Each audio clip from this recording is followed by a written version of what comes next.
Hello, namaste, assalamu alaikum. Welcome to Cricket for Us. And today we're reviewing the third episode of Bando Mein Tha Dum, the series that everyone's been talking about for over a year and a half now, because it was, in hindsight of my previous comment, that it wasn't such a great series. I'm watching it again and I'm like, this series is so good. This is one of the Yeah, there you best go. There test you go. series around. Again, one of, not the best, but one of the best test series I've seen in my life, and it's just protruding in my head. I need to know more. I need to go into their brains a lot more. But before I get into the nitty gritty, we have the two amazing guests. We've got Nick and Gabe, the Night Watchmen from Cricket for Americans and Boring Reviews and the Final Reaction. Please do subscribe, do all that good stuff. Really helps their channels, my channel as well.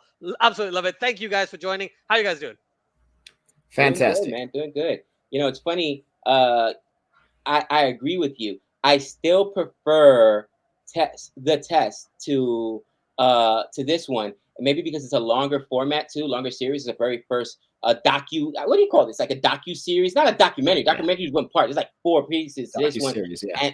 and the test was like what 7 or 8 episodes or whatnot. It was much longer, but man, you're right. It is an incredible watch. So much fun, especially if you lived it and you experienced it. You go back, oh, I forgot that happened. Oh, I forgot that happened.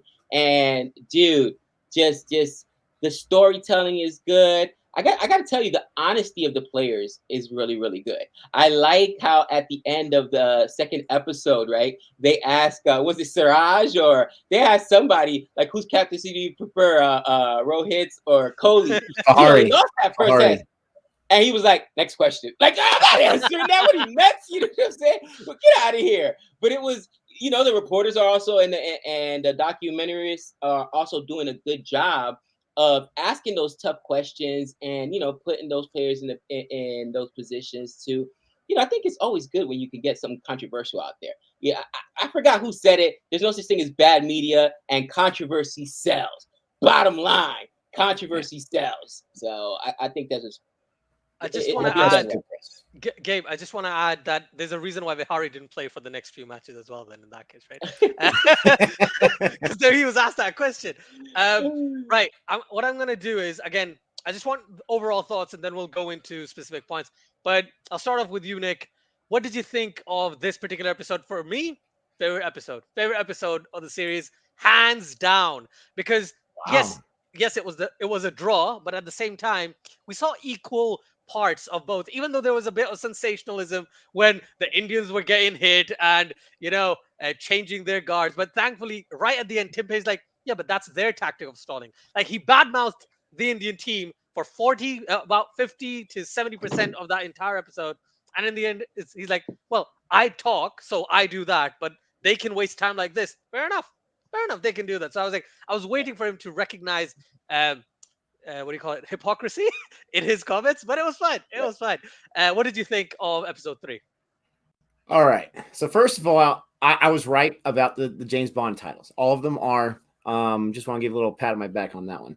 This one's called A View to Kill, and you could kind of call it the next episode that, but it's all good. This is the thing, and I know I'm going to tick off a lot of Australia fans. I really am, but I'm a little biased. India bias. That's the team I was rocking for ever since the beginning of watching cricket, even before I became a USA cricket fan. And so there's that a little bit. I'm a sensitive guy sometimes, but I'm telling you, the Australians were driving me nuts. The players in this match, in the commentary, Tim Payne in particular. And I'm going to try to be as PC as possible because this is not my channel. This is Ozjaw's channel. But I just want to start off with that hypocrisy is a great word, right? And I'm not saying that one side has no blame and the other side has a whole bunch of blame, but it just seems, and I felt it a lot in this episode, that what's good for the goose is not what's good for the gander. And I'm just going to leave it at that. And it kind of drove me a little nuts. This was not my favorite episode just because I kept finding myself kind of getting irritated and agitated, if that makes sense. But the match itself was absolutely fantastic. And we're going to get into the nitty gritty of, Vihari and Ashwin. I'm sure we are, but it's absolutely interesting. And, you have the drama of the Indian players breaking the bubble, and I'm not going to endorse that that's okay. I understand, Ajinkya Rahane was saying, hey, they were just picking up. We were told we were able to pick up food. We just couldn't dine in. They had to wait inside. I'm not sure why they couldn't wait outside. I have no idea. It seemed to me like kids were being kids and weren't taking it as seriously. But man alive, the gauntlet on the other side came down and acted like they had like robbed a bank or something. But, with that aside, and that's just me being honest, I feel like each episode, and I've seen all 4 by now. I won't do any spoilers on the 4th one. Each episode gotten better and better and better. It really has. Gabe's right. This is not the test. That is an amazing docuseries. Right. But those are kind of my initial thoughts. I'm not trying to be a downer or a negative Nelly, but I mean, I got to be real about that. All right, let me play devil's advocate. I agree with Azjad, all right, and your points to some extent, but at the same time, I agree with Azjad that I think that's what makes this so far the best episode of the series. Because till now, it's been very India-centric, right? Team India. And I get it. It's a documentary about India going to Australia, doing something that hadn't been done in a very long time, having this incredible series out there, coming back from 36 all out to win. But you got to remember, first and foremost, there's another team on the other side of that, right? Nobody remembers who lost the World Series. Everybody remembers that. And Nick is a genius about that. I hate this. Nick, you can ask him, and I'll be like, I'll make a mistake with my own team. Oh, yeah, Yankees won in 2011. It was 2009. Like he's that guy. Okay, tell me who lost, though. Nobody remembers who lost. Phillies. But those guys who, I hate you. He's like, Phillies. But those guys, you know what I mean? On the other side, they also were there. They were part of that, of this amazing series, and this episode gave them room to breathe, so to speak. All right, it really explored their feelings, and it also showed that, and I'm glad Nick brought it up. All right, first and foremost, it wasn't. I don't think they understood how serious it was in Australia. Australia was probably one of the most serious places when it came to lockdowns and restrictions, and they were very effective. And it was very effective, exactly. And that could have jeopardized the test match. So I absolutely agree with the players. I'm sacrificing being around my wife and kids. I'm sacrificing being around my family and my friends. And you're going to, over food, you're going to go out. Are you serious right now? And mind you, Nick, and this is why I tell you, I don't think that there was any misunderstanding. No, because the same thing happened here in the States. It was, I can't forget who it was, but when we first got basketball back, there was a player from the Miami Heat who broke the quarantine bubble out there because they were playing in Disney, and they had to go get chicken wings. To go get chicken wings, you heathen. There was another one that got busted sneaking chicks in the hotel room. Okay, that's a different need. You're still a heathen for it, but the guy that broke quarantine for chicken wings, stop it. Stop. That just shows the immaturity. So me, I agree. You could have risked this entire tour. Not okay. Not okay. Mind you, you already got and Patty Cummings talks about it. We weren't rattled at that point. It was 1-1 in the series. It was 1-1. All right. We went up one. It was 1-0. Then we figured it should have been 2-0. But the amazing performance with India. But it's not like we were rattled at this point. But I think that from the very beginning kind of threw the Australian team off, because many of them were thinking, wait, is this test going to get canceled? Because remember, tests were canceled because of quarantine bubble. Matches were canceled other places. And this is huge for Australia. And they were like, there's no way. So it upset the players. Okay, on the other side, Tim Payne's comments about, wasting time and stuff like that. Listen, you're right, Nick. What's good for the goose is not good for the gander. To sledging or whatever, Australia does do a lot of sledging. Ruthless. These guys literally could not walk for days afterwards, and they keep throwing bouncers on left and right, and they're mad that they're changing the pads? Oh, man, it's just insane. But this is what I'm going to say, all right? Let's just be real about it. The only reason India doesn't do that, with the exception of, I'm sorry, did you forget the assault Jimmy Anderson took at the hands of Boomerang? That thing, bro, that was like first degree, bro. You know what I mean? You couldn't say, but you think Australians care about Jimmy Anderson?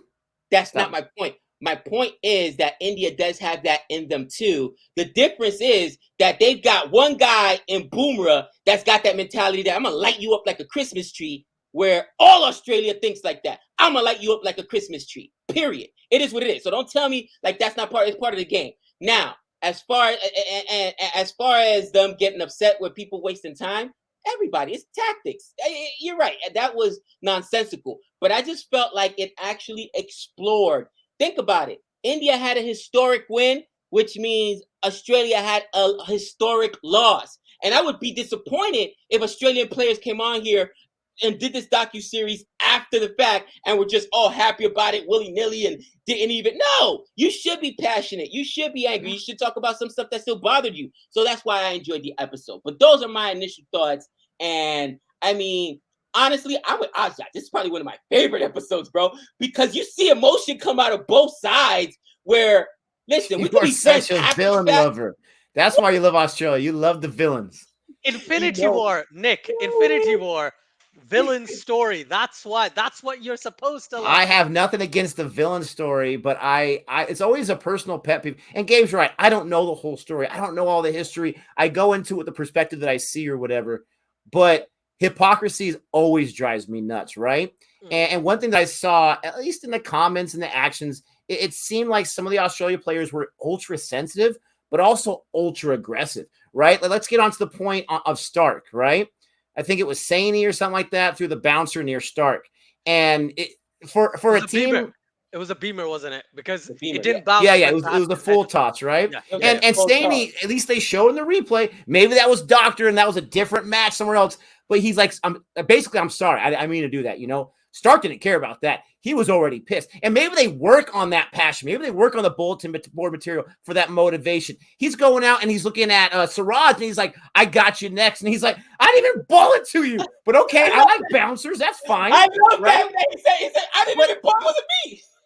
But I get it. Stark's a bowler, right? I get that idea. But man, they brutalized Ashwin and Vihari. They knew these guys were hurting. I mean, and spoiler alert, Pujara for crying out loud, right? In the future, all I'm saying is again, it's the hypocrisy that drives me crazy, and I'm not trying to get so I'm not even mad. It's an observation I made. If you're gonna get mad that there was a full toss or was a ball next to your melon or whatever, but then you bowl that same way, like, you know, the West Indies, the Four Horsemen of the 1970s, right? I don't understand what the complaints are. That's all I'm trying to say. Especially when the bowler right away is like, my bad, I didn't mean to do that. Can I interject for 1 second? I remember watching that match. Name one Australian that threw at an Indian's head. Just one. We might beat you up, but we're not throwing full tosses at your head. And I understand what you're saying. That Saney's like, my bad. There's unwritten rules, bro. You don't throw at somebody, even in baseball. Listen, there was a big kerfuffle. Do you think he meant to throw it at his head, and then he said, my bad, I apologize? Listen. Because most bowlers... They're tough. They're aggressive. They don't care about that stuff. When a guy, any athlete right away says, my bad, to me, that sounds like it meant to be an accident. I don't know. I get that, but my bad isn't going to solve it if I am out here with a concussion like Pekulski, whose career is done, or God forbid, you know, an Australian player did die from getting hit in the head. I mean, dude, you don't mess with people's melons. There was just a big fight. And not just that, but the broken arm from Shami, is he not a bowler? And I get it wasn't a full toss, but what did Cummins say? That's the game. You want to bet? That's the game. I wanted to make my point before we handed it over to Ajay because he's the most experienced of the both. But I equated this to, again, Seattle Mariners big fight the other day with I think it was the Reds or something to that effect. And Winter's like, look, if you're gonna hit me, Angels, you're gonna hit me. All right, yeah, they hit me in the backside, hit me in the ribs. You don't throw at somebody's head. Period. You just don't do it. I don't care if you're gonna say it's my bad, it's my mistake. Okay, I can make a mistake as well. Because how do I know that's a mistake? You know what I'm saying? I don't feel that way about it. And maybe that's just me. I just feel like that's something you don't do. And if you do it, somebody else is going to get beat up. It's just that simple. It's just that simple. Ajay, settle this argument first here. Okay. The way it was shown in the docuseries, right, in episode 3, it seems as though Saney did it by accident. All right, that's my first thought. Okay. It looks like that he did by accident. Number 2, it didn't go to his head. It went like a yard outside off stump. Okay, that's the other thing. Even if he was trying to hit him, that's really bad targeting. Okay, so he should actually ball bounces at him to teach him how he should be bowling. But that's a different story. From the unwritten rule that used to exist, fast bowlers don't bowl bouncers to other fast bowlers. As Pat Cummins, as Nick also said 2 seconds ago, that that was the past. It's not now, right? We do things our No way. love That's lost basic. whatsoever. Yeah. Right. And the way he kind of went about it tells you the mentality Australia was in at that time, at least, right? The way they were like, okay, you come at us, you try and take a little bit of territory. We're just gonna go all out at you, right? And the way Pat Cummins was bowling, and I loved the fact that Pat Cummins, number one, was on the show, so he was talking about his tactics. You had Ashwin saying, "I was getting beaten up all over," and then I went into a zone, and I was like, "I can't get out of this zone. It's what is it? Live or die or life or death kind of situation." And then Tim Pay's like, "Yeah, they were really frustrating us." And I haven't seen anyone since it's been a while since I've seen anyone get so annoyed at a draw after a year and a half after the fact or a year after the fact. As Pat Cummins, he's like, "Yeah, I was just," and he really wanted to use some words that he couldn't use in the documentary. It's like, I was frustrated, right? You could see him say that. And I think, in terms of the argument that we were having, the discussion, sorry, it's, I think Nick's right that they didn't need to go all out, but tactically, it was a good plan. But when Ashwin came out to bat, it was a bad plan because this guy couldn't sit down properly. So you bowl him at He his had to feet, stand up the whole time. right? Yeah. Yeah, exactly. So he couldn't stand. He could only stand up properly. He couldn't bend down, which is why they swapped positions when Lyon was bowling from one end and Hazelwood, Pat Cummins, whatever. So when they realized, I think what should have happened, Australia should have realized, rather than thinking, "Oh, we'll bowl bounces on one end and fuller deliveries on the other," just pick the batsman rather than doing anything else.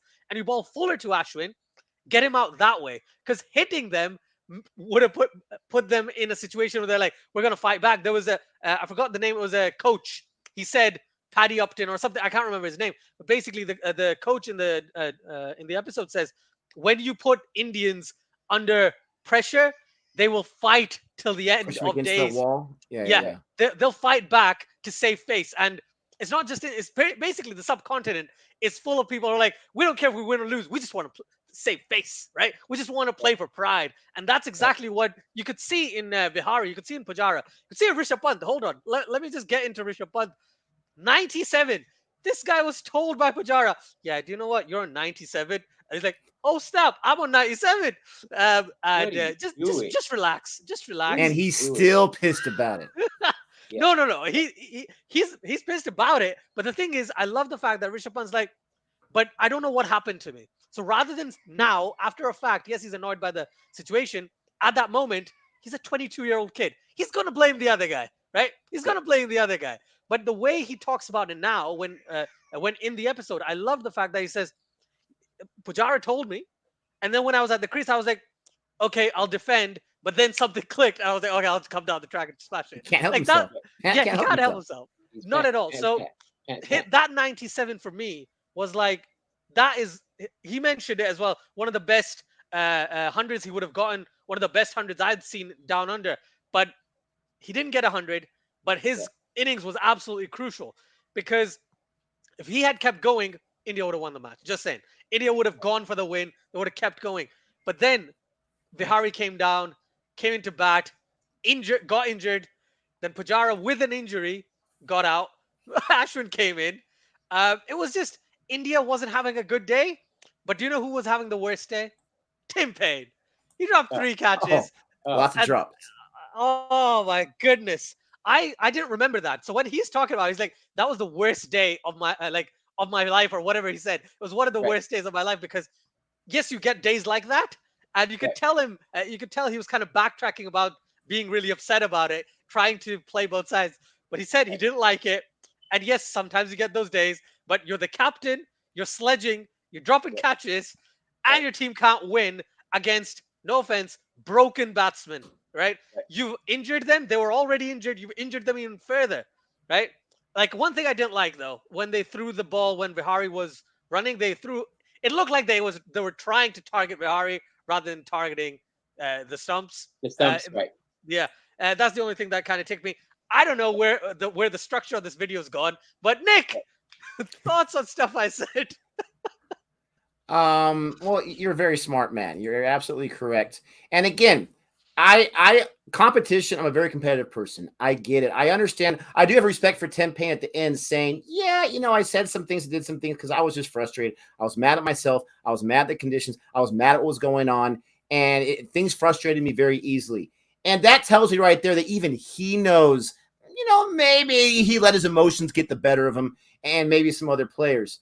But Australia, they're such an intimidating team, right? They have the intimidating history. You're playing in Australia. England can't win a series there to save their life for like a million years. Like it's very, very difficult to play. And what these two batsmen did was just nothing. And not just that, but they showed the toughness. And I'm not trying to make Australia to be a villain. I'm just saying this episode, it did frustrate me a little bit. But the fact that you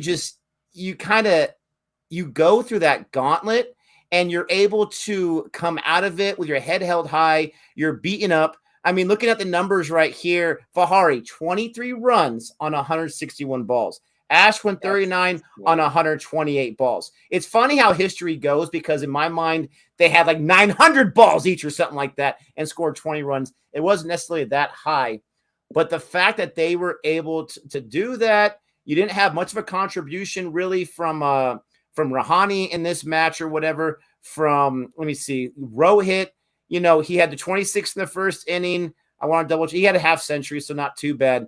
But it just seemed like when you needed a partnership, it kept getting broken down. And then those guys were able to go ham in their own way. And it's the only option they had. I don't know how they did that, but it was absolutely phenomenal. And you just talk about adversity, you talk about this and that. I don't want to get too much into the racism thing from the fans because I think we've talked about that ad nauseum. It's not my favorite topic. If you guys want to talk about it, you can go for it. But I do really appreciate how even in the heart of battle and competition, none of the Australian players handled that wrongly. They all had class. They said, hey, this is ridiculous. This is not what it's about. This is not what we want any visiting team to come and experience when they come to Australia. That does not represent us. And so I thought that was handled honestly and perfectly. And I give a lot of credit to Siraj because in a day like this, be a man. Don't let it bother you. Stop whining. He was like, I just can't take it no more, right? This is what's going on. And I appreciate how Rahane had his back. And that's as much as I'm going to talk about that. But Gabe, I know you got a few thoughts there. I got a ton of thoughts, actually. I'm glad you brought that up because that was actually going to be the next thing I brought up about how, not necessarily how India handled it, but how Australia handled it. Okay. The Siraj incident. But let me backtrack a little bit to what Ajda was talking about. First and foremost, I became an Ashwin fan here. Now, I followed Ashwin, especially because I said the guy's got the biggest sack in India. No joke. Because he's got his own YouTube channel and he'll go on there and criticize everybody from Kohli to, he don't care, man. He just goes out there and he's honest. He speaks the truth. That's what they need to call him, the true cousin, because that's what comes out of his mouth. Wrong or right, he speaks the truth. And he said, that's the best innings I've ever played in my life. And he didn't even but the fact that he did not go down, it gives me chills just thinking about, I did not go down. The best innings I played in my life, only 23 runs or 39 runs, whatever it was, but on 160 whatever balls, because I did not go down. That just gives me chills, and that shows you the fighting spirit. And man, I was a fan before of his mouth. I'm a fan of the character, honestly, because me, bro. Controversy. I can't bite my tongue. I don't bite my tongue for anyone, to my own detriment, not even my wife. Okay, so the reality is that was super. I like how that they addressed that. All right. As far as the pant thing goes, is this not a thing in cricket, by the way? Because the same thing happened a couple of times, and it drives me crazy. I know it is, but in baseball, you don't talk about a no-hitter. Okay, it's just like, we don't talk about Bruno. No, you don't talk about a no-hitter. If a pitcher's on a no-hitter in the seventh inning, everybody's on the other side of the dugout. Not even the announcers. And in cricket, I hear it all the time. He's in the nervous 90s. He's at 99. He's at 97. Last time he was dismissed at 97. Shut up! You don't talk about it. All right? What was he thinking? Why would you go tell your partner you're at 97? That's just, is that not a thing in cricket, Azad? Please. Do they not know? It's superstition. I don't care what it is. You don't talk about it. Once you get the century, you celebrate it. Jeez. All right. I In, agree. in Pujara's defense, in Mr. Chiteshwar Pujara's defense, just hear me out.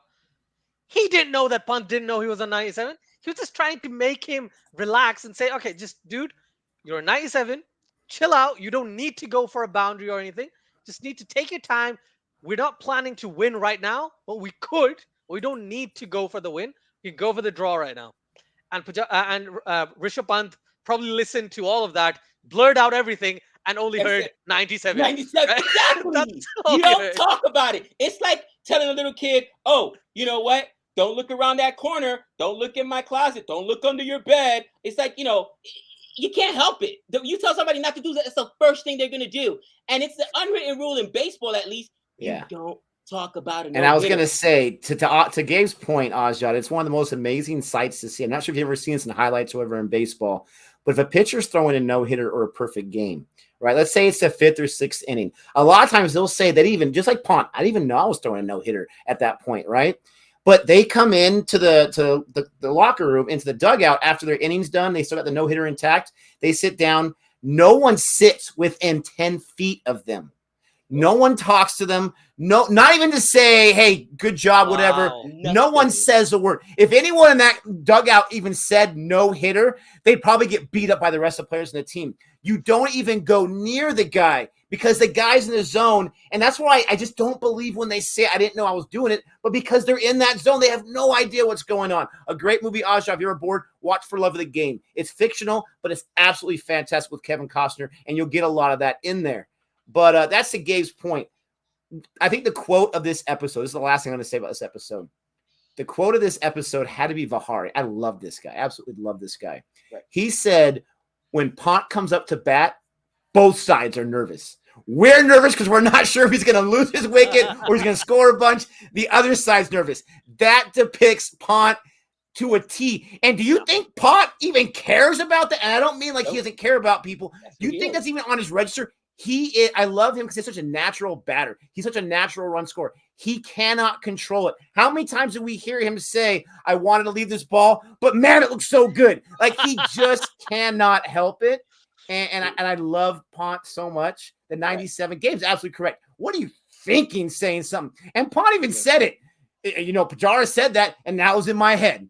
That's the only thing you can think about it. So, yeah, exactly. To the Siraj incident, Nick, here's the thing.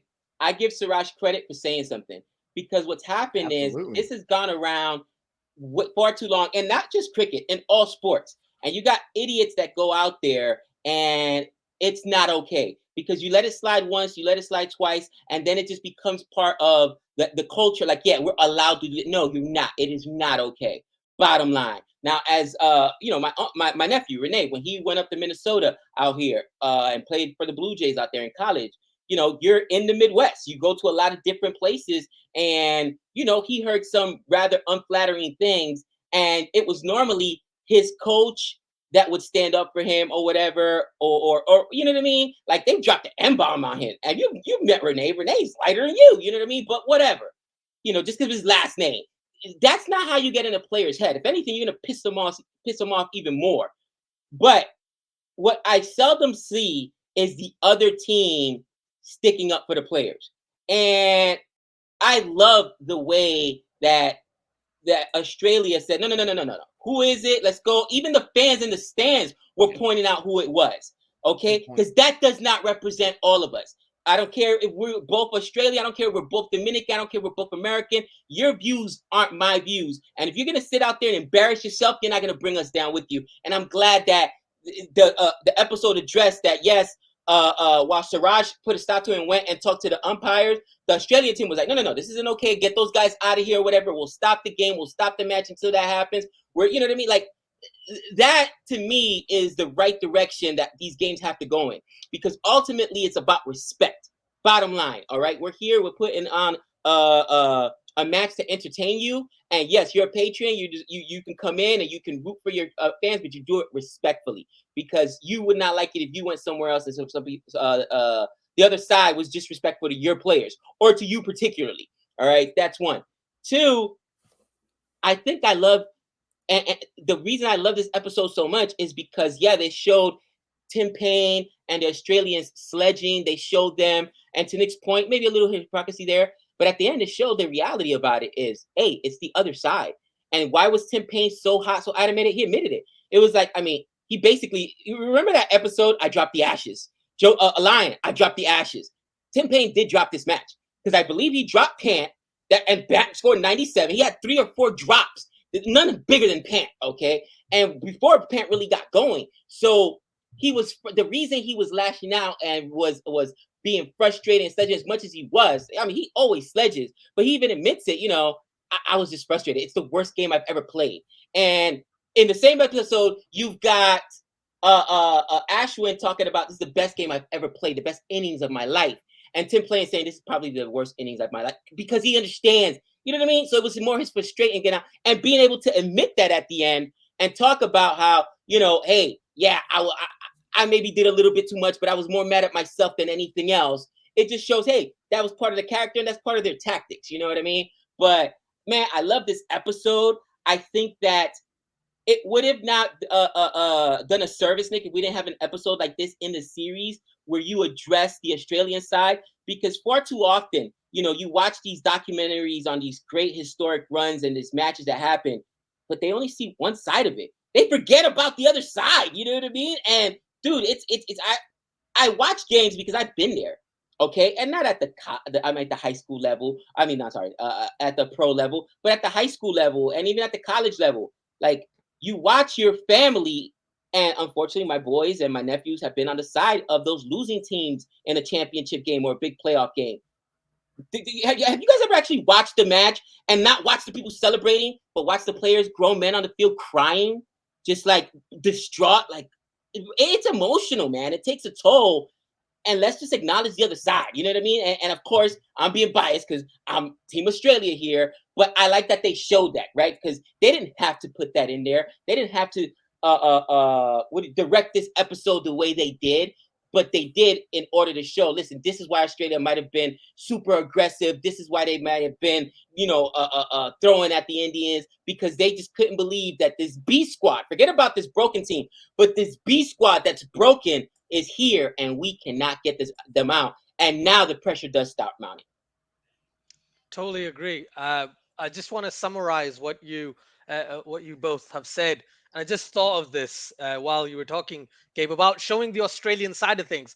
And the episode kind of mimics not just the episode, the name of the episode, A View to Kill, is also not just, you could think about it from the Indian perspective, but if you look at it from the Australian perspective, they had a view to kill the batsman. They had a view to potentially win and kill the game and win the series and all that great stuff from their perspective, right?